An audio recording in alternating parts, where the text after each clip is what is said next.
चाहे पूरी दुनिया तुम्हारे खिलाफ ही हो जाए, हालात मुश्किल हो जाएं और चीख चीख कर कहें कि तुम पूरी तरह से हार चुके हो, लेकिन जब तक तुम अपने आप पर भरोसा है तब तक तुम्हें कोई कहीं भी और कभी भी हरा नहीं सकता। नमस्कार, गुड मॉर्निंग, राधे राधे दोस्तों, स्वागत है आपका मेरे एक नए स्टडी ब्लॉग में। इस मोटिवेशन कोट के जैसे ही मेरी लाइफ में भी बहुत सारी प्रॉब्लम्स चल रही हैं। ऐसा लगता है कि सब कुछ मेरी कंसिस्टेंसी को तोड़ने में लगे हुए हैं। कुछ ना कुछ ऐसा होता है कि मैं रात को सो नहीं पाती हूँ, मुझे नींद नहीं आती है, कभी कोई प्रॉब्लम होती है, कभी कोई प्रॉब्लम होती है। लेकिन मैंने भी एक ठान रखी है कि मैं अपनी कंसिस्टेंसी को किसी भी तरह से ब्रेक नहीं होने दूंगी, चाहे मुझे कैसे भी मैनेज करना पड़े, कुछ भी करना पड़े, लेकिन मैं अपनी स्टडी को कंटिन्यू और प्रॉपर जितने टारगेट्स सेट करे हैं उनको कंप्लीट कर ही रहूंगी।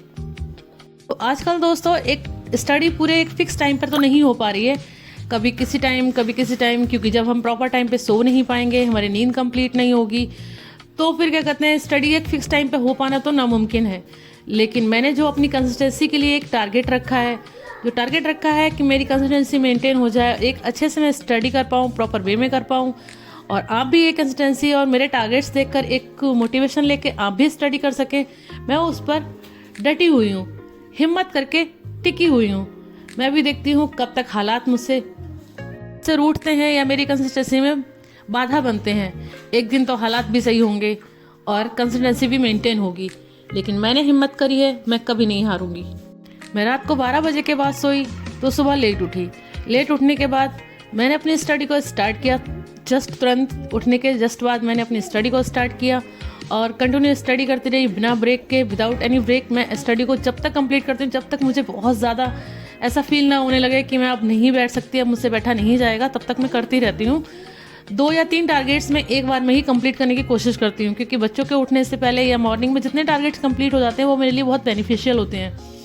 क्योंकि दिन में अगर जैसे मैथ्स का कोई टारगेट है तो मैथ्स में इतना मतलब वो नहीं है कि हमने 1-2 क्वेश्चंस देखकर सॉल्व कर लिए, तो उस फार्मूले के बाकी क्वेश्चंस हम बच्चों में दिमाग लगा के भी सॉल्व कर लेते हैं। इस तरह से रीजनिंग होती है, तो मैथ्स और रीजनिंग के लिए मैं दिन में छोड़ देती हूँ। लेकिन जो पढ़ने वाले टॉपिक्स होते हैं, जैसे हिस्ट्री है, पॉलिटी है, ज्योग्राफी है, इन तीनों टारगेट्स को मैं रात को ही कंप्लीट करने की या सुबह में जिस टाइम भी मुझे टाइम मिले कंप्लीट करने की कोशिश करती हूँ। जैसे ये ब्लॉग मेरा 13 तारीख का है। 13 तारीख को मैंने रात में तो नहीं की थी स्टडी, लेकिन 12 की मैंने रात को ही स्टडी की थी, क्योंकि मुझे नींद नहीं आ रही थी, तो मैं रात में ही अपनी बुक्स खोलकर बैठ गई थी। क्योंकि अगर ऐसे हम लेटे हैं और हमारा टाइम भी वेस्ट हो रहा है, नींद भी नहीं आ रही है, तो क्यों ना उसको स्टडी में ही कन्वर्ट कर लिया जाए, उसको प्रोडक्टिव बना लिया जाए। अगर हम ऐसे अपने टाइम को वेस्ट करते रहे तो फिर ना तो हालात कभी हमारे बस में होंगे, ना ही हमारे अकॉर्डिंग होंगे। बस उन्हें हमें अपने अकॉर्डिंग बनाना होगा, क्योंकि हमें आगे बढ़ना है। सपने हमने देखे हैं तो पूरे भी हमें ही करने हैं। नॉर्मली दोस्तों इतनी सारी प्रॉब्लम्स मेरी लाइफ में होती नहीं है, इतने सारी स्टडी में दिक्कत आती नहीं है जितनी इस टाइम आ रही है। या जब भी ये सोच लो, जब भी कहो कि जब मैं कोई टारगेट डिसाइड करती हूँ कि हाँ मुझे ये करना है, ये टारगेट एक फिक्स करना है, तो वो जल्दी कंप्लीट हो नहीं पाता है। वैसे आराम से पढ़ाई हो पाती है, लेकिन अगर जैसे मैं कोई टारगेट रखती हूँ तो वो कंप्लीट हो नहीं पाता। लेकिन मैंने भी ठान रखी है कि ये टारगेट मैं कभी भी ब्रेक नहीं होने दूंगी। इस कंसिस्टेंसी को मैं मेंटेन बनाकर ही रखूँगी, चाहे मुझे अपनी स्टडी किसी भी टाइम करनी पड़े, किसी भी टाइम मैनेज हो। बस जो अपने टारगेट डिसाइड करके बैठती हूँ मैं उनको कंप्लीट करूँगी और उनको हर हाल में पूरा करूँगी। इसको मैं ब्रेक जब तक मेरे से कोशिश होगी मैं नहीं होने दूंगी, और मैंने ठान रखी है इसको मैं 100% ब्रेक नहीं होने दूंगी, क्योंकि अगर ऐसी ब्रेक होती रही तो मेरे सपने